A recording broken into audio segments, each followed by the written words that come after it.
Hi, this is Eternal King here, bringing you another LOR video today.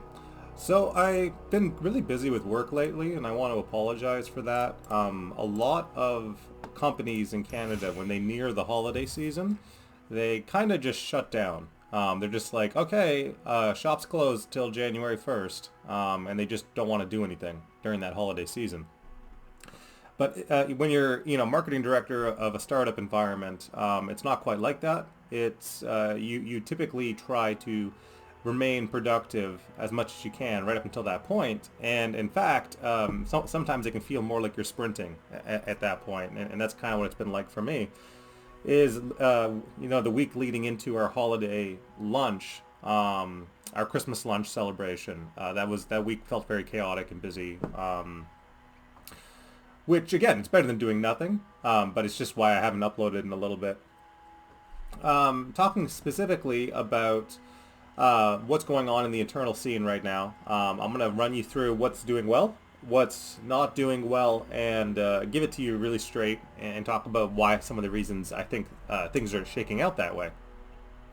So first up, aggro. Aggro is obviously the king of Eternal as of right now. Nobody has been able to create a list that has been able to successfully tamper down the success rate of aggro.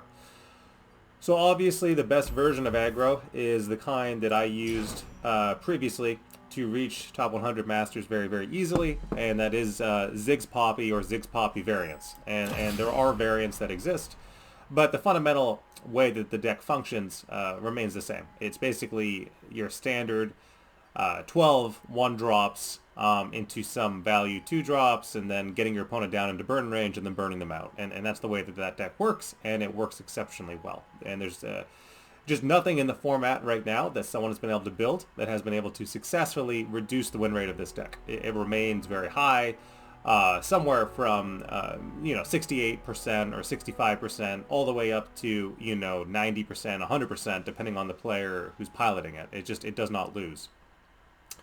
So we know that aggro is very, very good right now. Aggro is the best of the meta.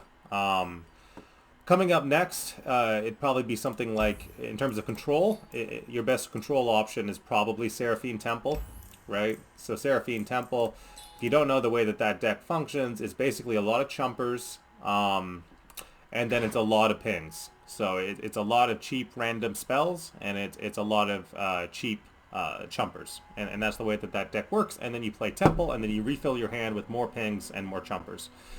That's how that deck functions, and it's probably the best control deck right now, at least in terms of like how player friendly it is. And I want to we'll get into that a little later as well. And then if that's the best control deck, then the only other real meta staple between something like aggro and then Temple is going to be Eddy, right? So it's just going to be your Eddy variants. Eddy variants, being like 60%, and they're mostly matron spam shells or some version of matron spam shells, but that's not always true. But for the most part, I don't want to spend too much time on Eddy because Eddy's kind of boring. And so that's the stuff that's doing well. But I kind of want to spend more time in this video talking about the things that aren't doing as well and why I think that is. So first up is Rise.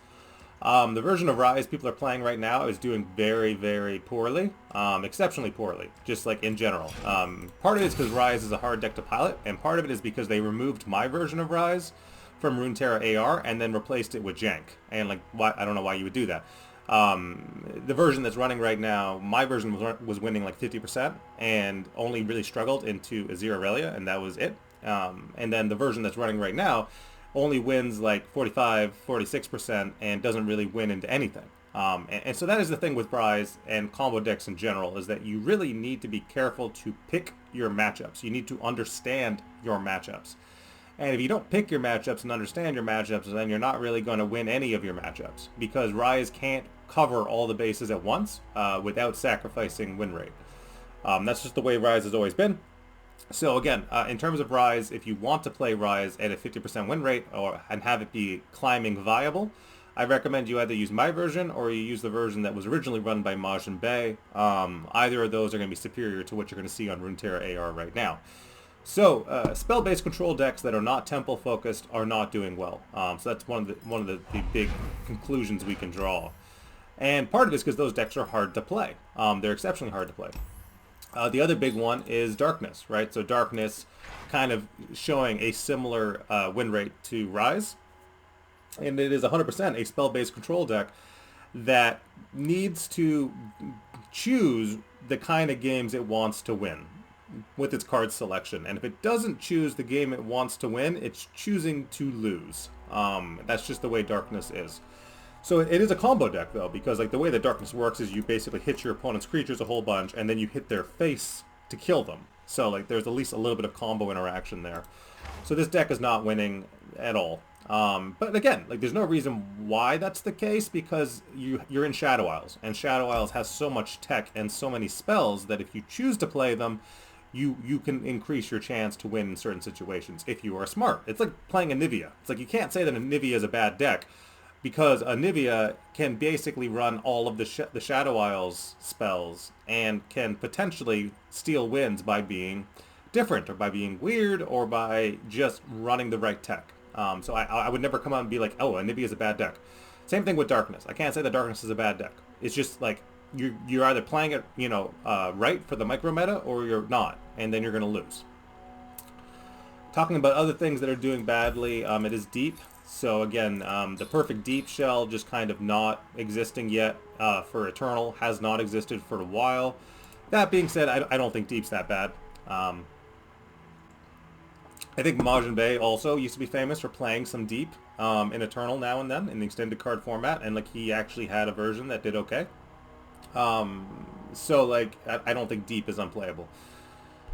In terms of like tech that you might want to review for Deep, I do think that playing the landmark is more or less correct in Deep these days. So like at least me personally, I always preferred Slaughter Docs Deep, because when Slaughter Docs flips, you can get out actually some decent board presence early, and it makes a big difference. So I do think that if you're going to be playing Deep, you probably want to be playing Slaughter Docs Deep, and then just betting that the opponent doesn't have any landmark removal and getting your free big creature out to hit the board harder, faster than you would otherwise, while also accelerating your win condition. So I do feel like Slaughter Docs Deep is kind of where it's at. So maybe review that and then see if you can get that going. Or you can try Treasure Deep, right? Like there's variants of Deep. There's no like one Deep deck. There are variants of Deep that are interesting and kind of function differently. So like if you're going to play Deep, Standard Deep isn't it. So it's either going to be Slaughter Docs Deep or it's going to be Treasure Deep. And then like try each one and see which one works better for you. Treasure. A lot of people don't even remember these cards exist, to be honest. But yeah, it is Lost Riches, right? So Lost Riches, kind of getting you to those treasures faster. So explore that, explore treasures, explore Slaughter Docs, explore the off-meta versions of Deep, and see if you can't get that win rate above 50%.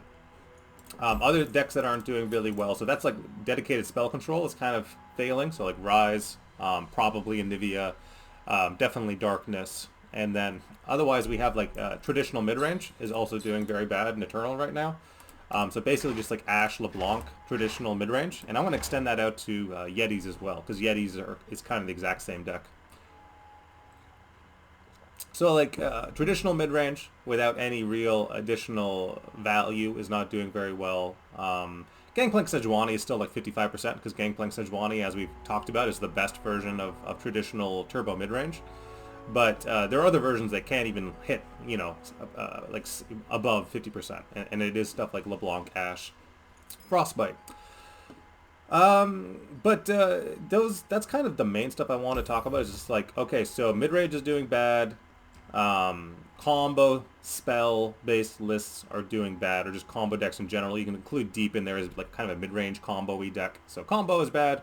And then versions of mid-range are bad, and versions of control are kind of bad. And then you just kind of have a few standout deck lists that are just like absolutely mauling the meta. So again, best version of aggro, various versions of Eddy, and then your temple decks, and that's the main representation. Oh, I also wanted to talk about Teemo. Teemo is another combo deck, so Shrooms is also sub 50% right now. So like just like combo decks in general, and then a few mid-range selections doing really, really badly. So Teemo Caitlyn in like a Frostbite shell is also like sub 50%. That being said, I don't think Shrooms are that bad. If you know how to build Shrooms and like play the deck optimally, I don't think it's that bad. I'm not gonna lie to you. It's not great. Like it's not good. Like it's interesting because like Teemo counters Rise really well. I always used to like dread Shrooms into Rise, and then if anyone played like just normal like you know card vomit mid range into like Rise, I usually felt pretty comfortable. So it was kind of that interesting thing of like, you know, the off-meta deck fearing the other off-meta deck and matchups like that. But you were just not seeing the numeric representation. And then Tom Kench isn't even on the board, right? Like Tom Kench has 0 stats right now, so I can't even tell you how Tom Kench healing is currently doing. So like in terms of that combo deck, like it's obviously sub 50%, but it might be like sub 45% and not even like on the metrics. You're not even seeing it on the metrics right now, which normally means that it's like worse than Deep and Rise and Shrooms and Frostbite mid-range and these decks. But like that doesn't mean that I think they're that bad. A lot of the time it's just like how you build them. I don't think Darkness is a bad deck. I don't think Rise is a bad deck. I don't think Tom Kench is a bad deck. I don't think Ashe mid-range is a bad deck. It's just that a lot of the players that we have now that are good at the game tend to excel at straightforward game plans, right? So like piloting optimal aggro to the infantile, like the most infinite percentage, which is like 100%. Like they can just 100% with top tier aggro, and like they're really really good at that, even better than me. Like if I'm a pretty good aggro player, but then I can also play like the worst decks imaginable to a higher percentage than other people. So I've done both, right? So like I can do the sweaty sweats, and then I can do the this is how you play the bad deck kind of player. I've done both ranges.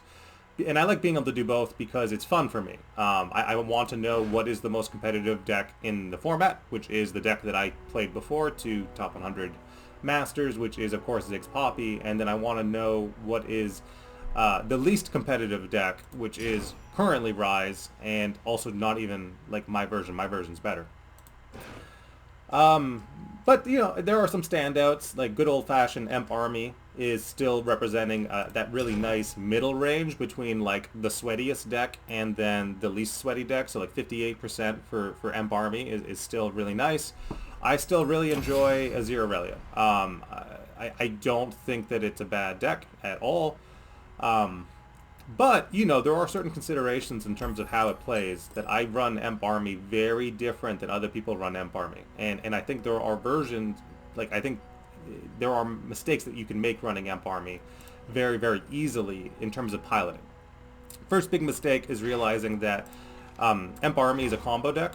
And if you're not playing it as a combo deck, you're not winning as much with it. So that's like the big thing. The main thing you want to do with Emp Army is count it down, get it to turn 3, and then hold until you have like a crazy Blade Dance turn. Like you don't want to pop it for aggro tempo. Like you want to pop it when you can like Blade Dance, you know, Ribbon Dance, and then you're like Aurelia with Flawless Duet, and then you're swinging. So like you want to wait to pop it till like one of those 3 attack turns, those crazy Blade Dance turns, and that's where you're going to get the big value. Also traditionally I've run it without any burst protection, and that's just the way that I run it, because I'm confident that I can trade out value in such a way that I don't need burst protection or burst lethal or anything like that. I feel very confident just running it like the most basic version of this deck as possible. Also, like less Dune Keepers, I find that's really important. Dune Keeper's a bit of a trap compared to some of this other stuff. Especially if you want to be heavy on Emp Army, you can't really be heavy on Dune Keeper because you just run out of spots, is the thing. But mainly, yeah, I would think that Emp Army should at least be a 60% win rate deck. Similar to how I feel about Rise being a 50% win rate deck, Emp Army should never be less than 60%. And if it is less than 60%, it's because you're running it suboptimally for the current micro meta. Or you just don't understand how Emp Army works, which is fine, because a lot of people don't know how story cards work, and they don't use them optimally. Talking about other kind of cool decks that I like, Hecarim is simultaneously doing well and not well. It just depends on how you play it. There's a version of Hecarim that is currently winning like 55%, which is a really good showing for Hecarim, and it is thanks to, of course, it's essentially the landmark value, right? So if you're running Hecarim with the likes of Gwen, you're going to be on Opulent Foyer, but if you're not running it with Gwen, then you have to be on the story card, right? So the 2-mana story card for Hecarim, Iron Conquest, right? So if Emp Army is the best card for Azir Aurelia, then Iron Conquest is the best card for Hecarim. You run them in both situations. And then obviously Dragon Ambush being your win condition. But yeah, so, you know, both cases, they should be performing, I think, slightly better than they are. Same thing with Teemo, right? Like, I've talked a lot about, like, classic swim elusives. I think classic swim elusives is great for what it does. I think there was a version of, like, good old-fashioned Fizz Riven running around. I don't know if you know Fizz Riven, but basically the way Fizz Riven works is Fizz is an elusive. Riven gives damage buffs, and then every time you try to target the Fizz, you just interrupt the targeting effect with his own counterspell. So, like, Fizz Riven was actually a deck in the meta for, like, this season for a very short amount of time. But I see no reason why you can't just, like, elusive spam with massive burst protection right now, because, and I'm going to talk about this as well, Swain Nora is currently gone. People not feeling confident that they can, like, win con out with a mid-range control list. So they've gone from Swain Nora to essentially a less greedy version, which is Katarina Nora. So they're, like, even less greedy than usual. They just want, like, Katarina with the free ping and then the flock. So yeah, if you want to drop Swain, drop Boat, and then run Katarina, and then it looks more like this, you can do that. Absolutely, there's, like, nothing stopping you from just dropping the Swain and dropping the Boat. If you just feel like, I can't get Swain online, I can't get Boat online, it's too slow, you can just jam Katarina, and, like, that's considered fine. Absolutely. And then you can just run more, like, kill spells, and that's going to be okay. There's nothing that's really stopping you from doing that, like the Kashuri Swipe or the... I usually find that the Glaive, the Killing Glaive, is a bit greedy, but usually it's like Kashuri Swipe. Noxian Guillotine, like, usually you'd rather be on this. But yeah, something like this, and then, like, one counter spell, that's going to be fine, right? Usually you'd want to have, like, one Puzzling Signpost. Or you can drop one, you got one swipe. Oh no, well, yeah, because you have 3 score starters. So, like, one swipe, one signpost, and then, like, one stun. Like, that would be pretty easy, I think. Stun.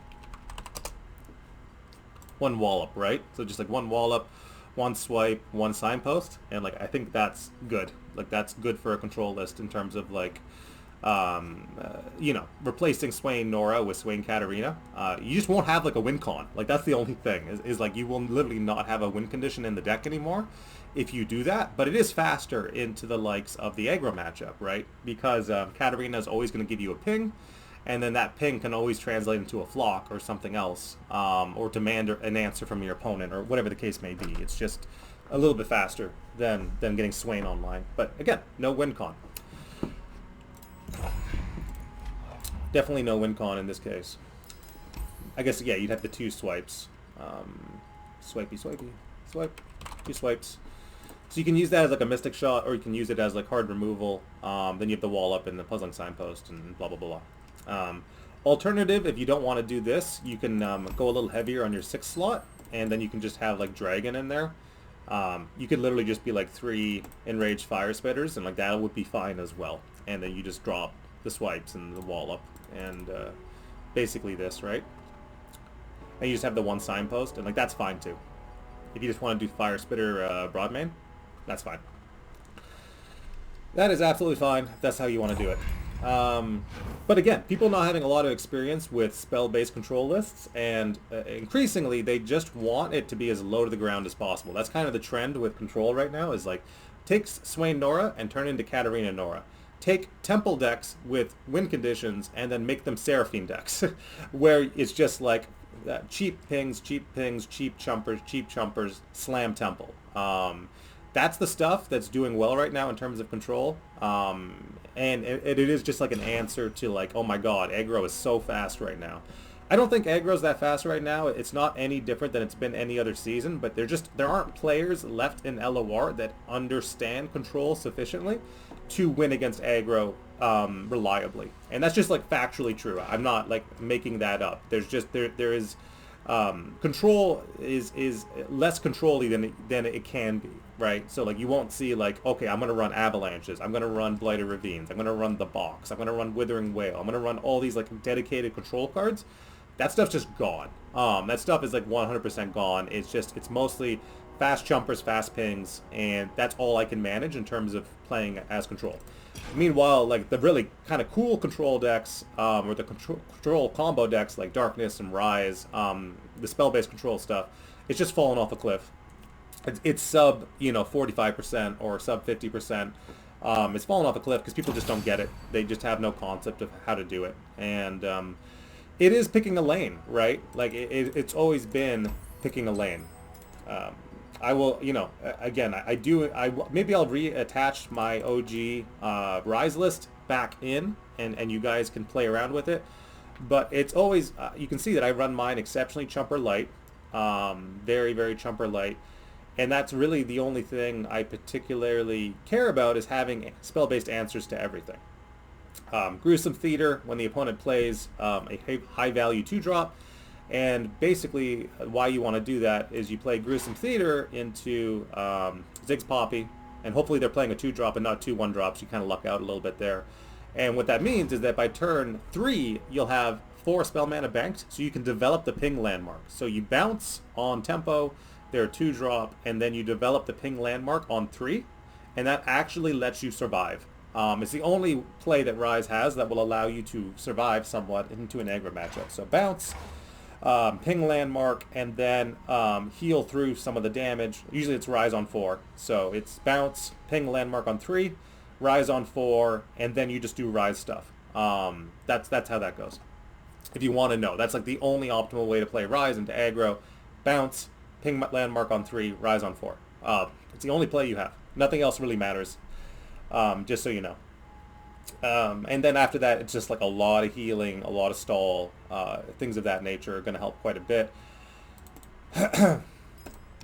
But yeah, that's kind of how Rise works for the most part. And spell-based control decks in particular is that you have to know what you're targeting, you have to pick a lane, and you have to really, really crunch those numbers and crunch those matchups till you feel comfortable. So if you did want to play Rise in this current meta, the best thing you could do is just grab your friend and get them to run through Ziggs Poppy with you a couple games, and then get to the point where you're not just instantly folding, and then you're like, oh wow, I can actually like be above 50% now.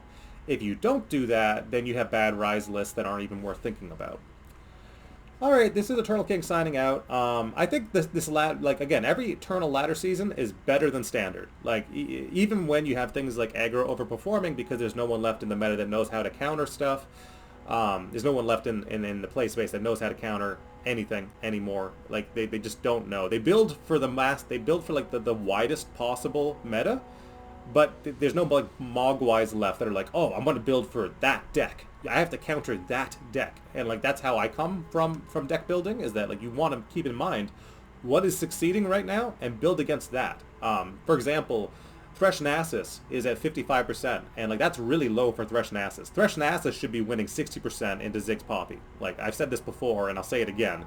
Unless you're like really dumb and you just don't understand how to win a superior matchup, by including the correct cards, then yeah, but like unless you're just folding for no reason. But you should be, compared to playing like Rise into aggro is a nightmare. Playing Thresh Nasus into aggro, that's like, you should be sleepwalking by comparison, because you have just so much board presence and so many cheap spells and access to so much, removal and so many good things. Rise gets none of that. So again, just like, sometimes I think people just don't really understand LOR beyond the simplest incarnations of the game. They understand aggro good, they understand Eddie good, they understand Temple good, and then they just can't do anything else beyond that. Again, signing out. It's still a good season. I'm not being negative about it, and I don't want to give like the newer players a hard time, but just understand that like there's so much to LOR beyond the three pillars of Eternal that we have right now, which is aggro, Eddy, Temple. There's so much beyond that, and it's just a matter of like you learning the game.